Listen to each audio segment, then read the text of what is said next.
Time is limited, right? What we do in a week is quite a lot of hours when you think about it, and it's not enough.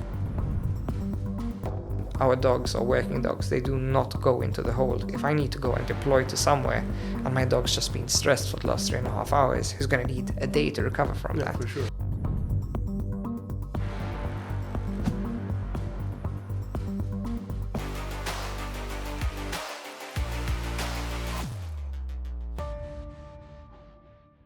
Simon, Briffa, welcome to the show. How are you, first of all? I'm good. Thanks for having me here. Very good. No, thanks for coming. It's very interesting. I think you're the first of your kind to be here. Someone who works with animals and someone who works with people to help save lives and recover. So maybe just do a quick intro for our watchers and for our followers, and then we'll just wing it. Yeah. So aside from my day job, I work on a voluntary organisation. It's a canine search and rescue team. It's part of the Order of Malta. We're one of the first canine search and rescue teams in the world under the Order of Malta. And it's quite an honour that we got to set this up. The idea came about by using dogs to help find people in terms of disasters. When, let's say, there's an earthquake, we can leverage these dogs' capabilities in looking for missing persons. Apart from just the dogs, obviously we have people, so we've got rescuers, medics, and there's a lot that we do as a team to try and support. Here in Malta, there is a use for them, but we're thinking on a larger scale. The idea is to actually support around Europe and not just in Malta. That's awesome. So something, when we met initially, something that I wanted to kind of understand a bit more is that the Order of Malta is the kind of the umbrella organization, and then the search and rescue team falls under it. Is that right? Yeah, correct. So is the Order of Malta like a government entity, or is it a separate one? No, so the Order of Malta it's a voluntary organization in itself around the world. They provide humanitarian aid around the world. So let's say in places like Ukraine right now, there's Malteser International, which is the Order of Malta, and they are supporting in extricating persons who are stuck in rubble, who are stuck in areas where they're struggling. They might provide medical aid, so setting up tents where they're supporting the locals in treating the sick, wounded, etc. And they do this around the world. They're set up in about 120 countries around the world. Besides that, actually the Order of Malta is like one of the only countries without a land in the world, if you want to say. It's a state without a land. The Order of Malta actually has their own passport. It's quite interesting. And it's one of the most powerful passports that you can have in the world. Not very easy to get, but there's a lot of leverage and it can get you a lot of places in the world. So definitely something really cool to have. How do I get one? I'm asking the same question. Okay. Just another item on my bucket list. Definitely. Get an Order of Malta passport. It's very interesting. Very interesting. So how did you get involved in canine search and rescue? Yeah, so I've had a love for dogs, I think, since I was very young. I was never allowed to have pets at home, so my parents are always like, no dogs, you're not going to care for it. And I bought my first dog when I was 18, and I got a Dalmatian. Actually rescued him. He was adopted. And Dalmatians are very challenging dogs. I came to find out, and he was a very challenging dog. I loved him to bits, and he was capable of a lot of things, but not the brightest of them. And after he was put down at a young age, I went into, what are the smarter dog breeds in the world, and I did a bit of research. And I came across working dogs. So I thought, really cool, they're good for active lifestyles, and I got a working dog. I was very scared getting a working dog. It's my first working dog. They grow to be quite big and very powerful dogs. And I bought it from a local breeder in Malta. And I made sure I chose the most quiet one of 13 and the one that was always asleep in the corner. And he was really, really docile till he was about 6 months old, and then the energy came out, and being the most quiet one of 13, he ended up being the largest, strongest, fastest. So what breed is a working dog? Or is it a collective of breeds? It's a collective of breeds. Every breed technically has a working line of it, you could say. Generally, distinguish dogs between working line and show line, Alright. or the two. So there are dogs that they use for shows and dogs that they use which come from a working line. The Malinois tend to be, or the Belgian Shepherd tend to be working line dogs. There are a lot of them out there, and they use them a lot for local enforcement, for search and rescue. There's a lot of uses for them. They use them for Belgian Shepherd. Belgian Shepherd. Let's see. They also call them Malinois. Okay. Whenever you see a video of some dog jumping like up a story or climbing up some tree that you'd never even think of doing, it's probably a Belgian Shepherd, and they're very interesting dogs. And since I had him, when he just became this very active dog and something that needed that release, I looked around. I went back to the breed. I said, listen, I really need to do something with this dog. Sure enough, he said, hey, why don't you join a search and rescue team? There's one locally based in Malta. It's called Canine Search and Rescue Malta.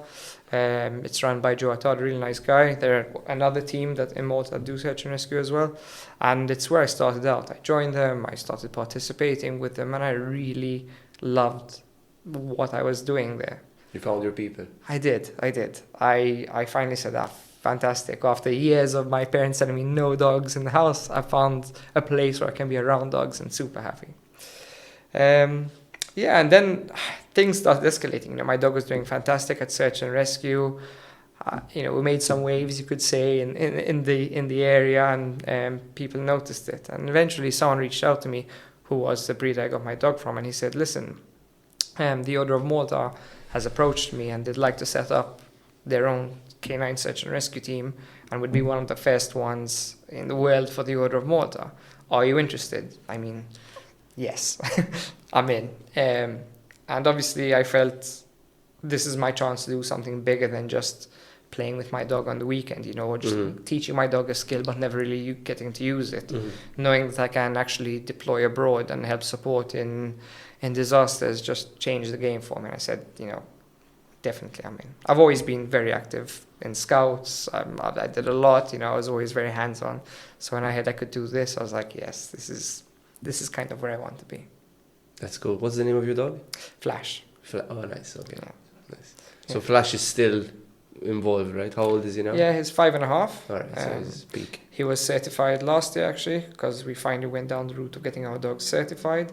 So he's a certified search and rescue dog for building and area searches, and also we've been focusing a lot on rubble searches as well. And I recently got a second dog. So Flash is a large 31 kilo Belgian Shepherd. And then I went down the route of seeing the niche, which is we had a lot of large dogs on the team, but there aren't really many small search and rescue dogs. Right, okay. So I bought a dog which is a 7 kilo German hunting terrier, what they call a Jagd terrier. You won't find them in Malta because there aren't any, because I have the first one. I went all the way to Bosnia to get her, and she is a force of nature. Can you send us some pictures so we'll share them? Definitely. We'll get them picture that he's talking about. Definitely, I'll send over some photos of them. They look really cool. Yeah, it's crazy working dogs. Jack Terrier. Yeah. Jack Terrier. They've got a lot of energy. I didn't even know this, but they're bred to hunt wild boar. So a 7-8 kilo dog runs face to face with a 200 kilo wild boar and just corners it and keeps attacking it to keep it in that corner until the hunter comes to finish. Yeah, so I didn't understand what I was getting myself into. In fact, my 7-month puppy is kind of bullying my 31 kilo dog into a corner, stealing his toys and getting away with everything. It's a really good looking dog, huh? Yeah, they're both super sweet, and I'm very happy to have them as well. I'd love to get a dog. If it wasn't the threat of my missus walking out, I would definitely get one. Yeah, I've come to the point where I remember there was a point in time I was kind of, going on dates and meeting new people, and they'd say, if I met someone like, I don't really like dogs, it's like, well, see you later then. It's been great to knowing you. So I mean, it's natural, right? Like once you find I guess your purpose in a way, it's like you can't really live without it, right? Yeah. And it's such an important thing that you need to find. I wouldn't say my purpose is dogs, but like if if I couldn't train or if I couldn't like chill and play video games, I wouldn't know what to do, because that's kind of that's the thing that brings me the most joy, apart from obviously working and spending time with my family. So you don't have any dogs at home? No. Okay. We have a tortoise called Geralt. Very low maintenance, by the way. If you want a pet, but you don't really want to, like, the hassle of having a pet, get a tortoise. Funnily enough, when I was young, the only pet we could have at home was a tortoise. Super easy to, like, because that's the thing, like, they don't need to eat every day. Yeah. So usually you should feed them every 2 or 3, but they can stay like a whole year without eating, and they'll be absolutely fine. But obviously we feed them every couple of days. I have a tortoise in my parents' garden. We've had it for 30 years, and maybe every 3 months you see it. It's in the garden. It's in a 500 square meter garden, and every now and again it comes out and it goes away. He's still small, like he's still this size. But we got him when he was like this size, and they grow to be 30 something centimeters. Okay, cool. They're pretty cool animals. But back to dogs. Sorry, I went on a tangent there. So obviously you do this as a side thing, right? So you're full time. You've got a full time career and all that. So what are the challenges because I'm pretty sure you have commitments for being the lead in this operation. What are the commitments and what are the challenges to achieve them with a full time career, right? So definitely, I mean, time is always of the essence, right? Like we really struggle. I struggle a lot with time. Time management has become a big thing for me. It's a lot of work. So we meet on Thursdays and on Saturdays and we train. So Thursdays, 6:30 p.m. we meet up and we're not done before 9:30. And then Saturday mornings we meet up at 8:30 and we don't finish before 2 p.m. So, it's a good part of the week that you're spending on training. And it's nice because we've built a little family within the team. Yeah. You get to know the people that you're training with a lot better. You're talking to them every week. You're getting up close and personal sometimes with them, whether you're carrying a stretcher. I mean, sometimes you're putting your life in your body's hands, whether they're, helping you on the rope, so they're carrying the stretcher, or they're lowering you down a story while you're strapped up to some extrication device. There's a lot that goes into it. So you really do want to get to know the people on the team well, and you do want to understand their knowledge, their limitations, and their capabilities as well. I don't manage the team alone. I'm really lucky to have, we built a fairly solid management team, and we all have our sectors and we keep things running. I'll explain a little bit about the team structure soon, actually, because it's really interesting. But it's really, we've come to a really good cycle of, we distribute the tasks evenly, and we really try to be the champions of our own work, so it's not overwhelming. I think things get overwhelming when we start to try have our fingers in all pies, and it's the only annoying thing for me, which is I have to kind of have my fingers in all pies just to understand what we're doing, what direction we're going in, and just adjusting. Other than that, people kind of pioneer their own projects within the team. Obviously, with a fairly large team, we get people coming up with ideas and they're good initiatives, so you do want to pursue them. And then it's like, okay, if you want to pursue an idea, you can be the champion of it. You can just make it happen. Doesn't mean you have to do all the work, but at least ensure it happens. Yeah, it's a very interesting dynamic. So when you have when organizations are of a certain size, you need to silo the work, and then when organizations get bigger, you need to remove those silos for the work to actually happen. It's a very interesting dynamic to observe. And I've observed it across my career with smaller operations and larger ones. It's very it's weird that you need to silo when you're small, and then you need to remove them as you grow. And it's funny, we started in a silo, then we grew and we distributed tasks, and then we not downsized, but we actually cut back on some things, and we re-siloed again because we had to, because there are too many things going on. So there is a bit of back and forth, and I think we're at this mid-stage between a small and a medium-sized organization, and we keep kind of... How many people are there? We're 35 people at the moment, so... Sweet spot. Yeah, it's that spot where you want to grow, but if you grow, it can be a lot of work as well. Yeah. I mean, you need to really lay enough foundation. Time is limited, right? So as I said, what we do in a week is quite a lot of hours when you think about it. And it's not enough, because when you come and train your dog on a weekend, you're maybe getting 45 minutes working with your dog every Saturday, because you have to go through all the 14, 15 dogs that we have on the team. So it takes time to cycle through. Where do you train? We use multiple areas. We do have a couple of open areas that we've been given access to. We have reached out to some businesses that have access to really interesting areas with dilapidated buildings that we can utilize. We do leverage open public spaces as well. And now we also apply for permits to use some government-owned public spaces. Pembroke, White Rocks. There are a couple of other places like Salmoon, Fort Campbell, and a couple of others which people don't know about, so I won't mention them for the sake of this podcast. But what we really look for is we can train anywhere, right? We have 3 specialties of dogs, so we can look in different scenarios. The most ideal is dilapidated buildings, because there's a lot we can do in there. So places like White Rocks, a building that's in ruins, you could say. It's got, I don't know, open windows, it's got elements of hazards. We kind of look for these things. We can train, I don't know, in an open area, just in where there's open garrigue. So anywhere like Bahria, perfect. Why? If there's ever a missing person, somewhere like that, you need to know how to search over an area like that. So I wouldn't say there's an ideal area that we can use. I mean, we've used Busquet, Mizé, all those forested areas as well, quite a few times. We don't have forests that are big enough for people to go missing, but if someone were to get trapped, I don't know, I've fallen into a hole in Busquet in the floor. So I know that means that there are these little hidden spots. So I think it's good that we know how to work in all these different places. That's really good. That's very interesting. What goes in building up a dog that's untrained relatively to a trained dog? So what are the criteria that you would want to see? So as I mentioned earlier, like there's no particular dog breed, right? So anyone from anywhere can come with any dog, and we don't say no. Because I think every dog wants to work. Every dog wants to please their owner.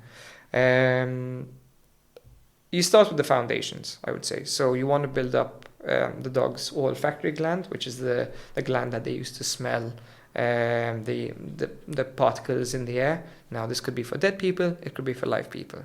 And you want to build up that dog's confidence in using their olfactory gland to get to the final goal, which is either a person, a dead person, maybe it's a particular item, maybe you're looking for an object. So you need to build that up and work on that at the early stages. Obedience is a very key thing. Like, people need to have good control of their dogs, and they need to have their dogs listening to commands, and it's something that we work on weekly in our training. And I think the most important thing is that people build up a good relationship with their dog. So it's not just the dog doing the work, it's the dog and the handler working together in sync. Without one or the other, there's no canine search and rescue, right? A dog needs guidance, but a handler needs to be able to guide the dog in the right way to reach that end goal. It's funny, we've had dogs come in with no calling to search and rescue and eventually really build up to being fantastic search dogs. We've had dogs come in with amazing brute force, and they actually sometimes take longer to get to the end goal because they've got so much energy. So you never know what you're going to get. Generally, yes, higher energy dogs can be easier to work with because you've already got the energy then. What you want is an energetic dog. But doesn't mean just because a dog isn't energetic, it won't be able to do the job. That's very interesting. So you said you've got different sectors, right, within the organizations itself. Do you want to... Yeah. So our team, we're lucky. We got to start from scratch, right? So, and I think that was really good that we started on a blank canvas. We didn't have any legacy ideas, any maybe 30-year-old thought processes that we had to kind of adapt and change.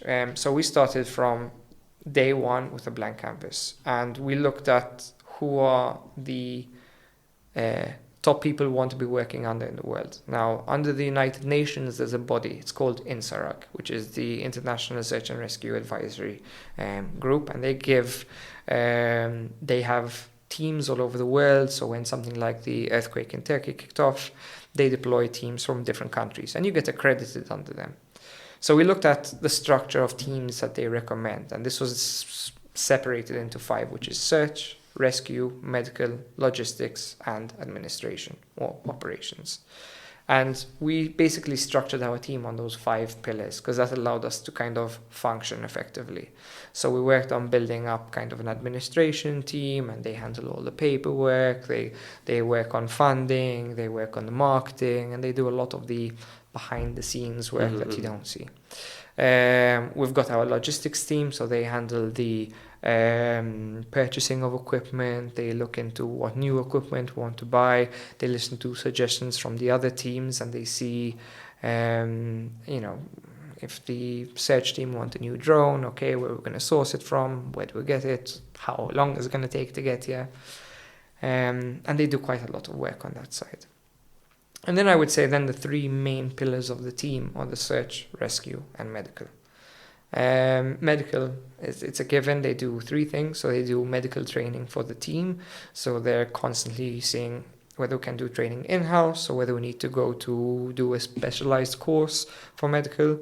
Apart from that, we also have a team vet. Obviously, it's not just us as humans. We've also got our dogs to take care of. So we do have a team vet. Shout out to Andrew Kakia. Thank you very much, because he's always supported us a real lot in everything we've done so far.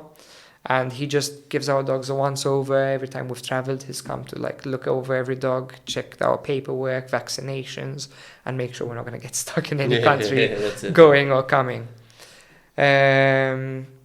Then we've got our rescue team. So the rescue team, really, they've got a lot of work cut out for them, because they focus on the training for patient extrication, communications, rope work and rigging. We teach a course, actually. We're one of, I think it's 5 teams in Europe under INSARAG, which they gave acceptance to give this course. It's a first response course, and it's super interesting. So they give that course under that team, and there's a lot of knowledge to take in from that as well. I've probably missed a lot of stuff under the rescue team, but they do quite a lot. And then obviously one of the biggest parts and the most important parts of our team is the search team, and the search team is split up into 4 parts.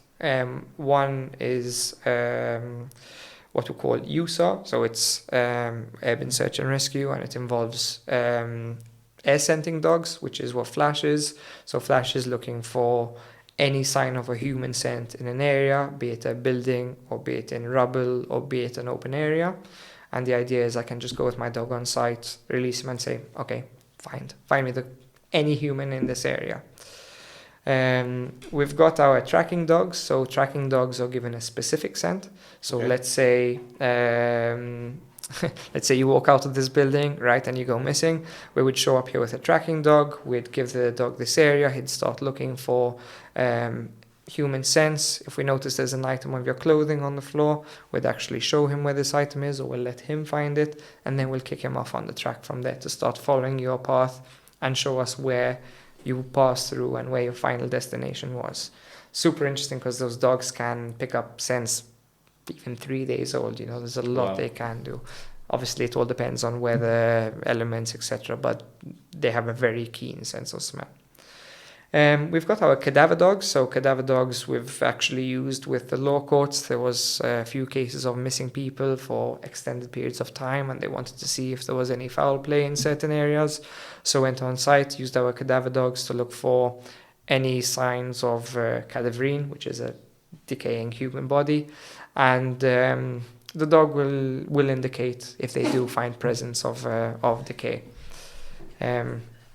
Really good dogs, really sweet. In fact, we've started training quite a lot on them, and we're going into some new waters next year, or a next step for them, and it will be very interesting to see where they go. The last part of the search team was actually kicked off this year, so it's the technical search team. So they use drones, they use listening devices, they use thermal imaging devices, endoscope cameras, everything that you technical that you can use to leverage how quickly you can find someone in rubble or in an area where we're using, and we're really trying to leverage that. That's awesome, huh? That's really, really good. You know what I've always been interested in? So how do you travel with a dog? With difficulty. So That's a good answer. we traveled this year for the first time with my 32-kilo dog in the cabin. In the cabin, as in with you. With me, sat by my side. Really cool. That's So certified awesome. service dogs on some airlines are allowed to travel with you in the cabin. There are quite a few airlines that do not allow it. All right. In fact, this year we went on a venture to try and change KM Airlines, or it was Air Malta before, their policies and procedures on service dogs, and didn't really get anywhere, to be honest. But some airlines are open to it. So if it's a So service... what airlines do it right now? Universal Air, so we traveled with Universal Air this year. There's about 10. There's Norwegian Airlines, there's Lufthansa, I believe, do allow it. There's Turkish Airlines. There's a few of them that do allow it. I've got a list somewhere and I'll find it. But it's only certified dogs, and it's only in certain instances. For example, Turkish Airlines won't allow you unless you're deploying for an active mission. Otherwise, if it's just for training, they won't let you on in the cabin, at least So with there's the dog. specific regulation. Exactly. You will struggle with bigger dogs over 30 kilos, 35 kilos, even if they're going in the hold, because some airlines have restrictions on how heavy the dog can be as well. So it's the overall weight with the dog and the crate which goes into the hold.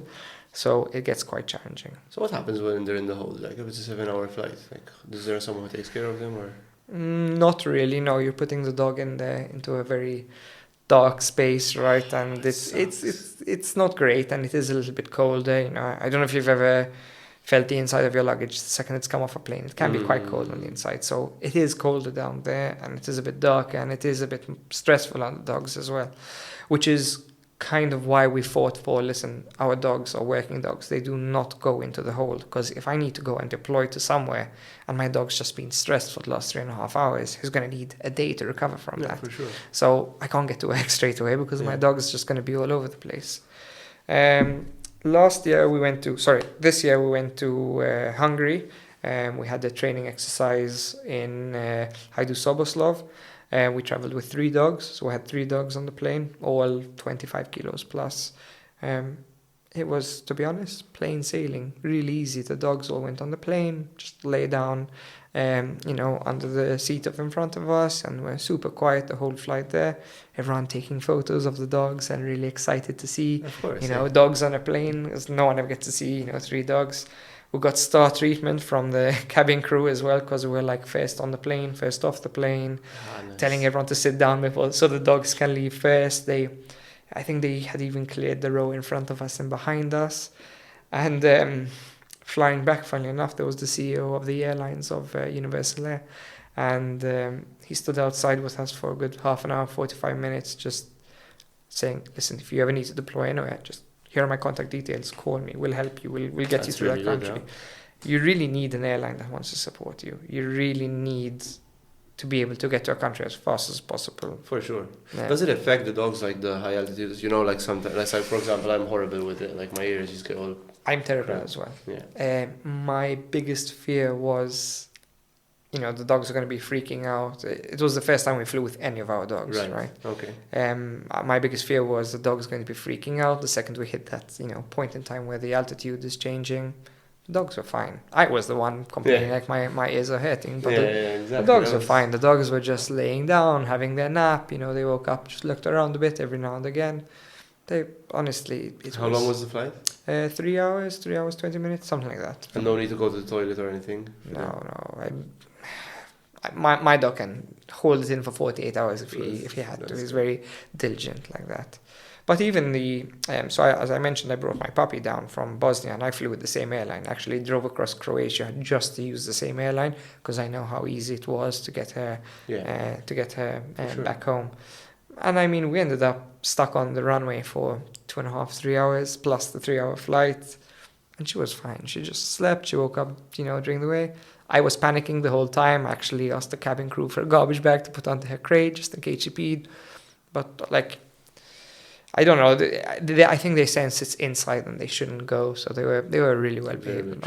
No, that's really good. And I think just preparing your dog, taking your dog for a quick walk before you board, not giving it too much water, these things will just help you. Tactical piece, right? Yeah, you need to be a bit tactical, right? Yeah. I mean, I've got a kid and we do that all the time. There you go. Before we leave it, right, do you need to go? No, just go. Just do it just in case. What was the little one called? Lily. Lily, so Lily and Flash. Lots of jokes there. Okay, now Lily.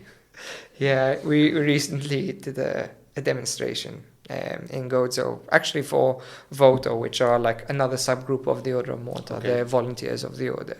They did a really nice weekend. It was a summer camp where they took a few kids who have a disability up to Gozo, and they did all sorts of workshops with them. That's really nice. And they took them out in classic cars, and they had a barbecue for them. And one of the things they wanted to do was, us to show them what we do as a team. So I went up with a couple of dogs and we showed them what we did. And I took Flash with me, but I also had Lily with me that day because I didn't want to leave her at home where she's going to, wreak havoc for a full day. So I said, let me take her with me. And during the day, obviously, everyone's like, so is Lily a working dog too? I said, yes, she's in training. And when it came to the demonstration, we had worked out 2 dogs, and everyone's like, what about Lily? We want to see her working. I got put on the spot there because, there was 40, 50 people and this dog's fairly green. Yeah. She did fantastic. She did amazing. I did a few short searches with her in front of everyone. And obviously at the end of the searches, everyone's going, oh, Lily! Oh, Lily! Of course. Needless to say, that's going to happen in Malta, for sure. That's really awesome. That's really interesting. I think this is the most quiet I've been in an episode, but I do enjoy listening about it as well. Very rare occasion. How does one join the Canine Search and Rescue team? So we've tried to slow down our recruitment in the sense of we want to take in people every 3 to 6 months. Before it was just open to everyone at any time, but there were big disruptions to the team who were just trying to train every week. So now we're trying to do it every 3 to 6 months. We're taking in new members. In fact, like our next recruitment's in January. People can just reach out to us on socials or in person. And if they're willing to get involved, there's no previous experience needed. There's no knowledge needed. They just need to kind of have the will to join us and have the free time, right, to join in our weekly sessions. All training is given in-house, where all of our equipment's in-house, and their only commitment is to really just be there, take the knowledge in, and biggest thing is just don't be a hero. We don't want anyone getting hurt, and we take things quite seriously. When we train, we are training in dangerous places in the sense of, it's not walk on slim up front, that you need to be cautious around where you are. And as long as you are, aware of your surroundings, then there's definitely a place for you on the team. That's cool. So anyone who's interested, follow the Canine Search and Rescue Team Order of Malta Maltese Association page. Right? Exactly. I've got it in front of me. That's not my memory. Yeah. We definitely don't have the shortest name. We tried to create an abbreviation of it, but even that was super long. So, but just hit them up, and I think there's no limit of how many people you want, right? You just need to make sure you get them through in the right time. Now we're really looking to build up our rescue team and our medical team. So if there are any rescuers and medics out there who are willing to get involved, definitely I think now is a good time to be joining our team. We recently got funding for some equipment from some local businesses, and that really helps up our game. Now we've got some good stretchers, we've got some good extrication devices, we've got a bit more high-end gear for rope access and things like that, and we're really happy to have that. And obviously now we want to fill that gap with just more people. Having more people is what you need. We're at this point in time where we're just under being ready to deploy to the next disaster. So that's it's been our goal for this year. We're not 100% there yet. And we've got an exercise coming up in December, which is really going to test our limits, and it's going to show us where the kind of cracks in our training, in our equipment, in our operations are. But also it's going to help us quite a bit in understanding, okay, where do we need to grow next? And just from a glance, our medical and rescue team, who do fantastic, we just need more people in there, and I think that will help a lot as well. Cool. We'll get to the December bit. I think towards the end it would be really nice to just plug it in. Yeah. for people to join as well, and we'll make sure we'll add. Do you have like a link or an event page? Yeah, we we've can got we've got like a Zar page for that. I'll share that with you Yeah, as well. just let us know. So Says everything on that, and well, all the details are there. That's super good. That's really nice. So what are the operational challenges, right? So if you're looking at, this podcast is usually more about business and entrepreneurship. Obviously, this is a bit of a diversion from what we usually do, which is fine, because I do enjoy having a bit of different episodes sometimes. What are the challenges so you as the team leader, as the binding team leader that kind of binds all these different silos together, what are the challenges in making this run? So not just logistically, but people-wise, etc. So, like, I would see myself as a project manager more than anything else. Luckily, I have a background in project management, so I guess it's kind of fitting, right? But it's more just enabling people to kind of carry out their projects. Some of the big difficulties, I would say, we're kind of a business in itself, if you want to call it that, except we don't have any services to sell. We don't have anything we can make money from. We just depend on the goodwill of people to help us out, and obviously our volunteers' time to be successful. I would say growing is a very big struggle.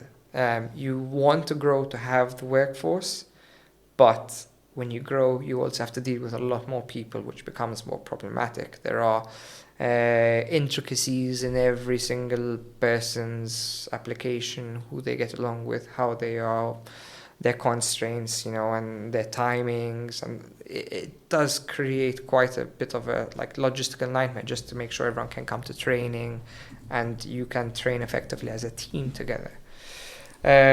Motivation is definitely I wouldn't say a challenge, but it's important to keep all the volunteers motivated, right? So no one is paid a salary on the team.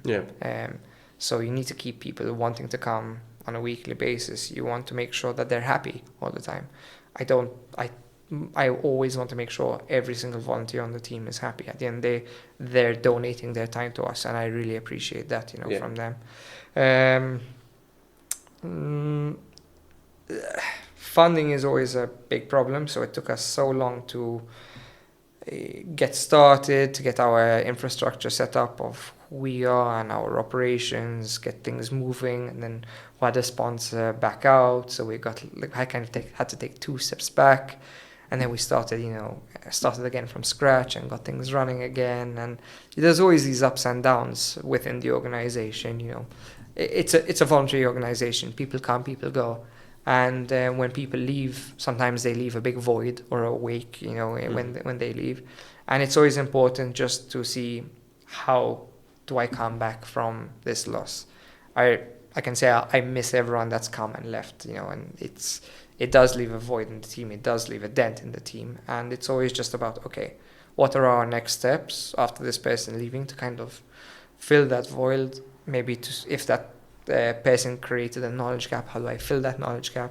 How do I overcome not having that knowledge gap in the future again? And how do I create a more robust team for the future? So there you have it, right? Voluntary organizations still have the same struggles or probably a bit different, but very similar. So knowledge vacuums are definitely a thing. And I think there's a couple of other things. I mean, on a weekly basis, we struggle just to say, where are we going to train today? I've had to do classroom sessions in all sorts of places when we were starting out. I remember my brother's garage was under construction, and he kind of just said, why don't you go do the course on first aid? And we basically did a first aid course in the middle of a garage, which was kind of under construction. You got plenty of those here. Yeah, we've trained in, Rec Media Studios, another place where they do a lot of shoots and things like that. And he had donated that use of the area and the space for about a year and a half. So we did tons of courses in there, and just we do a lot of theory-based sessions as well. And sometimes you just need a space you can sit down and talk in. People's basements, random classrooms. I can't even tell you the different places we've been over the last 3 years. So our next steps is we kind of want to have a headquarters that we can call our own. And I think that's one of our biggest struggles, which is finding the ideal headquarters which caters for everything. We've made 1 million applications to lands, had lots of ups and downs and, promises. And then the only properties or headquarters that lands would give us are, need ridiculous amount of funds to just bring to What about life. government support? How is it?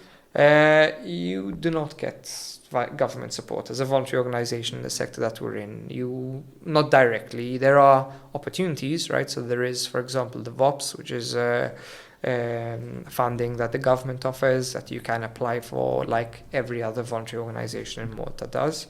It is competitive, and if you're a voluntary organization that's been around for a while, you do know the intricacies of making these applications, and you're I'm not going to say you have an upper hand, but you'll be more knowledgeable on what you're doing, and you're more likely to get the funding that is available.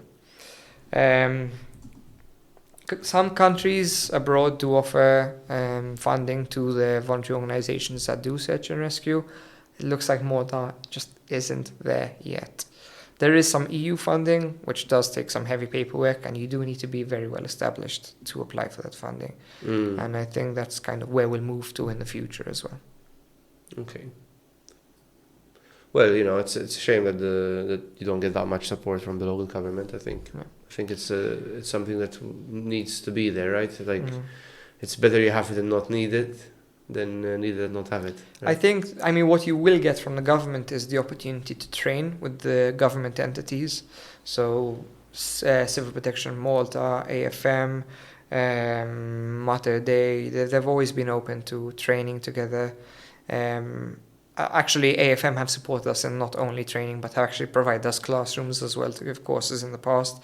So there is some support, but it's not like a monetary support that you need to get. It's more like helping kind sort of thing.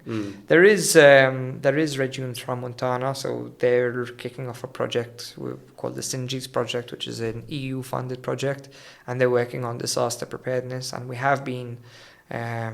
we've just been in touch with them, and we're trying to see how we can support them. And it's just nice being involved in a project that's kind of in our realm and in our remit, and we can actually give some input to. No, for sure. Eh? How prepared is Malta for a disaster that we are seeing across the world in this case? It's hard to... So Malta hasn't had a nationwide disaster simulation in over 10 years. And this is why, we'll get to this in a second, this is why we're doing this exercise in December. It's hard to gauge how ready we are for disasters. I know the Civil Protection have done some smaller simulations, and definitely on some level we are prepared. But I think every time we've had a simulation, it was fairly controlled. You want a simulation that's going to bring Malta's enforcement to its knees to test it, right? You want to know where was the breaking point, where did Mater Dei kind of struggle in setting up external tents, and they couldn't cater for any more patients, and they had to say, listen, no more patients can come in here. Where did CPD have too many patients that there weren't enough rescuers to rescue? Where were there too many fires that we don't have enough fire engines to put out all these fires at once, We're one serious earthquake away from finding out what that limit is. So, and this is kind of why we went down the route of, okay, we need a nationwide exercise. We need to at least know how to work all together. So we're saying all of the voluntary organizations in Malta, all of the enforcement organizations in Malta need to be comfortable working together. So much so we even invited foreign teams to come down to Malta to work with us as well. There's going to be a massive language barrier. Some of these guys do not speak English. Okay. And I want, that is really healthy to have.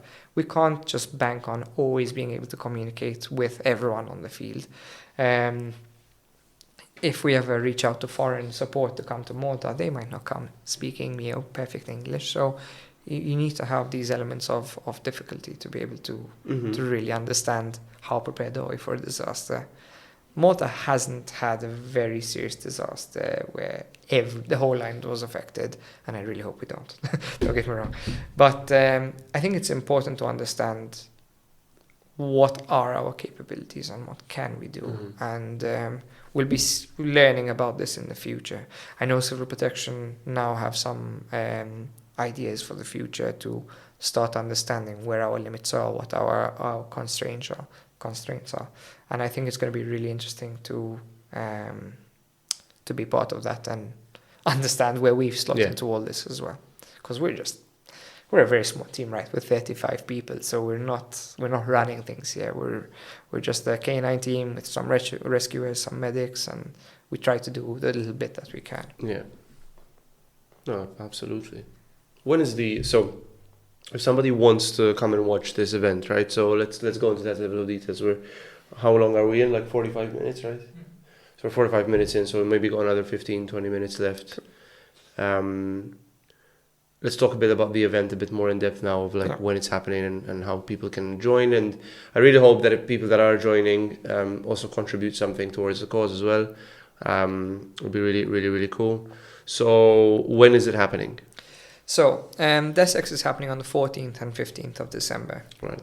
I'll explain it because I know I've touched on it, but we haven't really explained what it is. So DESX is a December exercise based on simulating a natural disaster. So we'd be simulating an earthquake, which is a very possible scenario in Malta, to which first responders need to respond and work together over a weekend to extricate patients from a site. Right. We're going to have hundreds of patients spread out over the site over the whole weekend. So we're talking Saturday starting, 7 a.m. till going right up until as late as we can. Same thing on the Sunday. And it's going to definitely test a lot of people's patience, a lot of limits, and understand where our limitations are. And the idea is that we just kind of separate into different teams and work on different areas of the site to slowly extricate people and just understand how did we work together? How can we be better next time? And I think that's the main outcome out of this simulation. It's also going to be really interesting to just work with people who have different skills, right? Different toys as well. I know for sure everyone's going to be bringing out their shiny pieces of equipment and their dogs which they've trained really hard on, and just bring everyone together and just show kind of what each team can bring to the table when something like this kicks off. For the local public, I think it's going to be a bit difficult to come and watch. There definitely will be some sidelines where they can see, because again, we're setting it up with the INSARAG standard, right? So we are taking the literally pages out of their book and just saying, okay, so we need a base of operations, we need the NOSOC, which is the central operations tent, we need a triage area, and we're setting up all of that, and it's going to be really well laid out. And for people, I think they'll be able to watch things from afar. They won't be able to get up close to the action, unfortunately, because we are going to cordon off the area. We got Transport Malta involved to help, crowd control and just ensuring that the area is safe and we don't have civilians walking through an area where we could be, setting a car on fire. And I think you need to have that element of, okay, like, I know everyone wants to watch everything up close, but you need to have a safe space. Yeah. So, we do have this, they can watch kind of from afar, but they can't get up close to the action. However, we did reach out to the scouts, so anyone who's 18 plus and forms part of a scout group will be able to actually join in on the action, and we'll be bringing them on board either as patients or as kind of what we call a donkey team in helping maybe lifting or helping pulling ropes. There's quite a bit that can be done. Some previous training will be given. Obviously, there's the difficult side to it, which is equipment was needed because we're not letting people in without a hard hat, without a high-vis vest, without a pair of gloves. So now and a pair of goggles. So now we've needed to cater for every single person we invite here to have all those things when entering the site. And I think if people want to if there's anyone that forms part of Scouts, definitely it'll be open to them. But also, I mentioned Red June Tramontana earlier. They've got like a community training that they do, And we've actually reached out to them and told them that, listen, if you do have community first responders and they do want to support us, they can definitely join over the weekend. They need to have, obviously, the correct personal protective equipment in hand, but we'll be able to actually slot them into our rescue teams, and they'll actually form part of our teams and helping us. Or maybe they might be patients and they might be actually within the stretchers being extricated from the areas. That's very cool. So how can people get involved if they can't observe? So obviously they can't observe, but I would love. So definitely people can support us with other things. First off, just at base camp, there's going to be a lot going on in terms of teams coming and going. There might be people who need logistical help, right? So we might need people to be ferried around. We might need maybe drinks to be served. We might need food to be served. Someone just helping them out. We might need just some people maybe on watch around the area where we're working, and they might just make sure no public kind of come into the space as well. Definitely, I think support from, if they look at our page, we ask for a few things. We're still looking for someone to help us out from a transport perspective for the foreign teams. So if anyone out there is in the transport area and has coaches or buses and they want to help us out, there's a lot they can do there. We're still looking out for some support in terms of food. So obviously what our teams are going to be working on the field non-stop for 16, 18 hours. And at some point they want to stop, sit down and have a warm meal. We are setting up a kitchen where we're going to be actually cooking some meals, and we're looking for some people to get involved in helping fueling the teams that are going to be working over the weekend. I would say somewhere in that realm, and I think just spreading the word, right, about the event and just trying to get us out there will help us out quite a lot. We've done a real lot of work to set up this event, and looks like it from what you're yes, it's mentioning. when you think about it, you're reaching out to 20 something Maltese teams. We had a goal which was, now looking at it, definitely unrealistic. We had set a price. So if we wanted to purchase the personal protective equipment for these patients who are coming just for the weekend, if we wanted to purchase all the food, the transport, any snacks and drinks that we needed, we were looking at something within the realm of 8,500 euros, I think, of which we've collected maybe 1,750 so far, with the event a month and a half away or so. So we're still a long way away from collecting what we've collected. Luckily, some businesses have reached out to help us out in terms of carrying out, risk assessments for free, giving us plastic plates and forks, etc. for free. We had a company, Victory Kitchen, they're actually another voluntary organisation, and they've offered to actually supply the foreigners and our team with some meals, just for at least the foreign teams who are not locally based, for something to eat throughout the day. So we have had some feedback from the local community, which I really appreciate as well.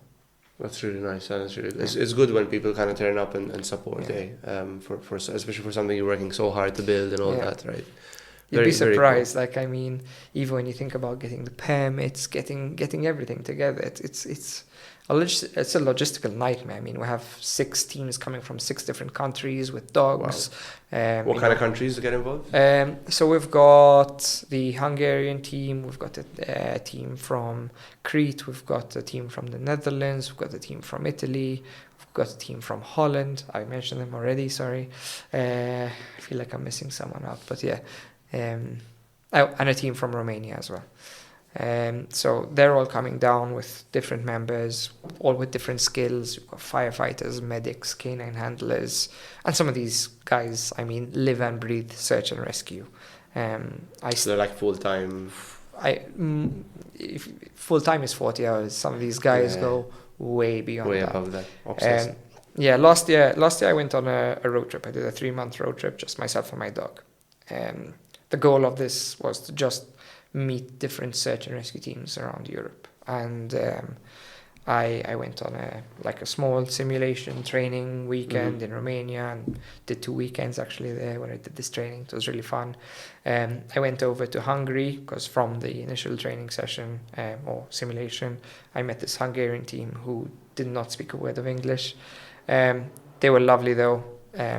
And I ended up spending 5 days in their house, or 6 days in their house, where I was just a guest there, but every day I trained with them. They woke me up at 7 a.m. They put me to work. I was sick as a dog, -3 degrees outside, not used to this. But every day I woke up so ready to train. He could tell I was dying, but it's like he really just saw the fire in me to be up every day training with my dog, and I really pushed the limits that week. And I recall, like, there was one night where he was finally, you could say, off, where he kind of put aside his radio to just spend some time with me, have some palinka, what they have palinka over there, which is definitely gonna. Yeah, he knows all about it, right? Yeah. Definitely gonna give you a headache the next morning. And this guy told me it's the first time he drank palinka in like 6 years, because he's working every single day responding to fires, missing persons, kids going missing, and there's a lot that they do. And I remember just sleeping in this guy's house. He sleeps with a radio by his ear, and the second the fire kicks off or anything, and this thing is going 24/7. It does not stop. And you just see him pick up this radio at night, listen to it. Okay, I'm not needed. Puts it down, goes back to sleep. And it's crazy when you think about it. This guy doesn't sleep very much. So how does he have the I mean, you energy? have to be, like even yourself, Simon, and the people you work with, you have to be a different breed of, you need to, like, no pun intended saying breed there, but you need to be a different breed of a human being in terms of dedicating your free time, essentially what it is, your free time to help others, right? Yeah. And it's a very, very commendable cause, I think, and it's very noble for people to do it. So, which is why I wanted to get you on the podcast. One, to support your cause, and two, is just to really get to know kind of the ins and outs of how an organization like this is built from scratch. One, two, it's funded. And three, like, how do you deliver that level of quality that is required? Because it is life or death situation, so you can't like have that much room for error. Yeah, you can't. Or mistake. You right? really can't cut corners, Yeah. and that's one thing we're so adamant on. I mean, sometimes I make the guys pick up a stretcher 20 times and just carry it around the car park, put it down, and they're just like, we've done this. Like, it's like, yes, until you get it perfect, we're not going anywhere. Same with knots. Same with you can't have room for error. Like, when you make a mistake is when someone gets hit. And I'm so adamant. For example, if you're going anywhere, the second if you're doing a search, helmets on, gloves on. If you slip and fall and hit your head, it's just going to be like an extra issue that we don't need to deal with. If you can't take care of yourself, it's you don't have a space on this team, because otherwise, I don't want liabilities. I want solutions too. Yeah, exactly. You need people that are going to fix problems, not create more of them, right? That's really good. I think it's a really good spot to possibly start wrapping up here. Really interesting. If people want to support, for any of our listeners, if people want to support, go on the Facebook page. We'll put some links in the socials as well to help with donations, etc. If any donations will help us. Simon mentioned, I think, like, your funding is limited, so it would be really good to kind of support something that you might need. You might need to be found someday. So anyway, we can help and support. Go on the Facebook page. We'll link stuff in the socials as well. And there's going to be the big event in December now, so that's going to really push the limits and see where your team, what your team can do, and kind of what the limitations are, and what not just the limitations, I think, just what the potential is as well, right? Because with 35 people, you do a hell of a lot of work. Yeah. Let's say you have 100. That would be awesome. I've come to learn, like, I'm nothing without my team, right? This team is nothing without the team. Yeah. So there's no individual that kind of leads this team. It's something we do all together, and I'm really looking forward to see how these people that have trained together all year are going to come together and assess a real scenario, or as real as it can get. That's it. And it'll just give me that confidence in, should something happen, I can say, okay, we're ready. Let's go. Let's do it. Let's help out the community. That's really good. Before we close, because I forgot to do it at the beginning, we always give our guests a sponsored voucher from one of our main sponsors, which is Bookia. So if you use Bookia to book a restaurant, you get 50 euros off on the next. Fantastic. Thank you so much. On the next booking. So thank you. That's given out to all of our guests, and thank you to kind of Bookia for sponsoring us with it as well. And what I want to kind of say here is that if anything that obviously you need from us as support, we'll happily help. But for our listeners, I can't emphasize it enough. kind of, you know, try and help out as much as you can. Any donation will always be, and obviously if you've got a dog and you want to train the dog, and you're interested in search and rescue and you want to build a new skill and you want to find, you know, a community that cares about our community. Yeah, that's it. You know, hit them up and join. But before we kind of close off, I always ask our guests kind of what is the message you would want to send out to the world if everybody was listening. I think that after all this time I've learned that anyone can help the local community, right? You could come from a background with no knowledge, no prior experience to potentially saving someone. And we have people on the team who are like that. And I think one message is like, if you think you're not capable of doing it, try it. I've really seen some people who came with this like zero background and really excel in our team, really find their place in our team and really come up with innovative ways to help our team train their dog, and they've reached some really, really high, you know, goals or achievements for themselves, and I've really seen some characters flourish within our team. So I guess to all the viewers out there, if something is scaring you, just try it anyway. I mean, at most you'll maybe fail, and then you can just tick one off the box and say, okay, tried it, didn't work, on to the suck next. at this, Exactly. on to the next thing. Yeah. Awesome.